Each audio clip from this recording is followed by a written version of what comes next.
Book 1, Chapter 5. And now, accompanying this mysterious Zanoni, I am compelled to bid a short farewell to Naples. Mount behind me, mount on my hippogriff, reader. Settle yourself at your ease. I bought the pillion the other day of a poet who loves his comfort. It has been newly stuffed for your special accommodation. So we ascend. Look as we ride aloft. Look! Never fear. Hippogriffs never stumble, and every hippogriff in Italy is warranted to carry elderly gentlemen. Look down on the gliding landscapes. There, near the ruins of the Oscan's old Atella, rises Aversa, once the stronghold of the Norman. There gleam the columns of Capua above the Volturnian stream. Hail to ye, cornfields and vineyards famous for the old Falernian. Hail to ye, golden orange groves of Mola di Gaeta. Hail to ye, sweet shrubs and wild flowers, omnis copionarium, that clothe the mountain skirts of the silent Lautule. Shall we rest at the Volscian Anxor, the modern Terracina, where the lofty rock stands like the giant that guards the last borders of the southern land of love? Away, away, and hold your breath as we flit above the Pontine marshes. Dreary and desolate, their miasma is to the gardens we have passed what the rank commonplace of life is to the heart when it has left love behind. Mournful Campania, thou openest on us in majestic sadness. Rome, seven-hilled Rome, receive us as memory receives the way-worn. Receive us in silence amidst ruin. Where is the traveler we pursue?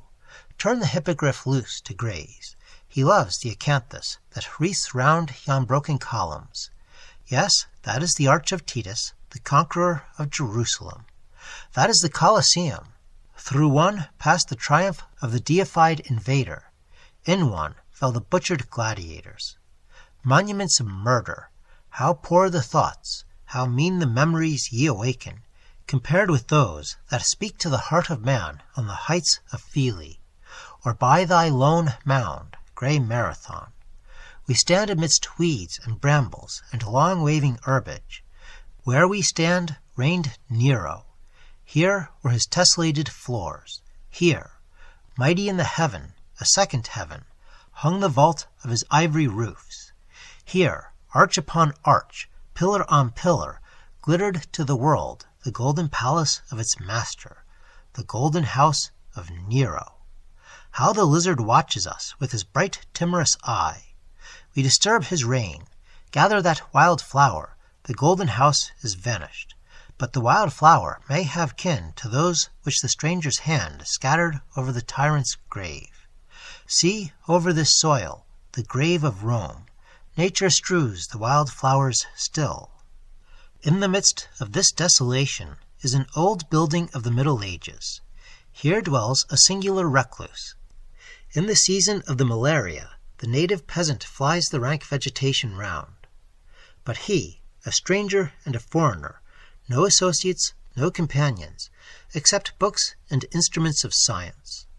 He is often seen wandering over the grass-grown hills, or sauntering through the streets of the new city, not with the absent brow and incurious air of students, but with the observant, piercing eyes that seem to dive into the hearts of the passers-by. An old man, but not infirm, erect and stately, as if in his prime. None know whether he be rich or poor. He asks no charity, and he gives none. He does no evil, and seems to confer no good. He is a man who appears to have no world beyond himself. But appearances are deceitful, and science, as well as benevolence, lives in the universe. This abode, for the first time since thus occupied, a visitor enters. It is Zanoni. You observe those two men seated together, conversing earnestly. Years, long and many, have flown away since they met last, at least bodily and face to face. But if they are sages, thought can meet thought, and spirit, spirit, though ocean divides the forms. Death itself divides not the wise. Thou meetest Plato when thine eyes moisten over the Phaedo. May Homer live with all men for ever. They converse, they confess to each other, they conjure up the past and repeople it. But note how differently do such remembrances affect the two. On Zanoni's face, despite its habitual calm, the emotions change and go. He has acted in the past he surveys, but not a trace of the humanity that participates in joy and sorrow can be detected on the passionless visage of his companion. The past to him, as is now the present, has been but as nature to the sage, the volume to the student, a calm and spiritual life, a study, a contemplation. From the past they turn to the future. At the close of the last century, the future seemed a thing tangible. It was woven up in all men's fears and hopes of the present. At the verge of that 100 years, man, the ripest born of time, an des Jahrhunderts Neige, der reifste Sohn der Zeit, die Künstler, stood as at the deathbed of the old world, and beheld the new orb, blood-red amidst cloud and vapor, uncertain if a comet or a sun. Behold the icy and profound disdain on the brow of the old man, the lofty yet touching sadness that darkens the glorious countenance of Zanoni. Is it that one views with contempt the struggle and its issue, and the other with awe or pity? Wisdom contemplating mankind leads to but two results: compassion or disdain. He who believes in other worlds can accustom himself to look on this as the naturalist on the revolutions of an anthill or of a leaf. What is the earth to infinity? What its duration to the eternal? Oh, how much greater is the soul of one man than the vicissitudes of the whole globe!